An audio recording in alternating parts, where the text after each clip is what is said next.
Think about your favourite food. It might be chocolate, it might be cheese, it might be cake. Whatever it is highly likely that it's quite high in fat. Here at Big Picture, we decided to conduct a little experiment. We wanted to test the hypothesis that people prefer food with a higher fat content than food with a lower fat content. We made a giant batch of vegetable curry and split it into 3 sections, A, B and C. And then we got some staff and students to come into the Big Picture offices to test it for us. We told them there was a difference between the curries, but we didn't tell them what the difference was. In fact, they were nearly identical. It's just that one was low fat, one was medium fat, and one was high fat. But why would our bodies be subconsciously craving fatty foods? We asked one expert what she thought. So why do we really like fat?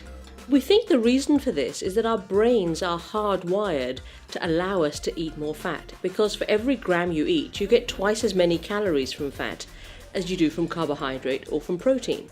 And so you can imagine that if we have a system in our bodies that is there to allow us to make sure we don't starve, to defend against famine, then actually that system would tell us to go and eat fat if there isn't much food around.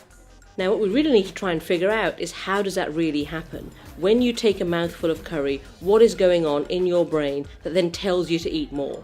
We're beginning to figure that out, and we know that certain key parts of the brain seem to be involved, but we've got a lot more to learn about how our brains modulate our preference for certain foods, and which basically influences what we eat on a day-to-day basis. I think B is the best because of the exquisite taste. I think I'm going to finish B.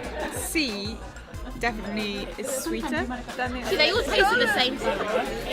B is better than A. So, what were the results?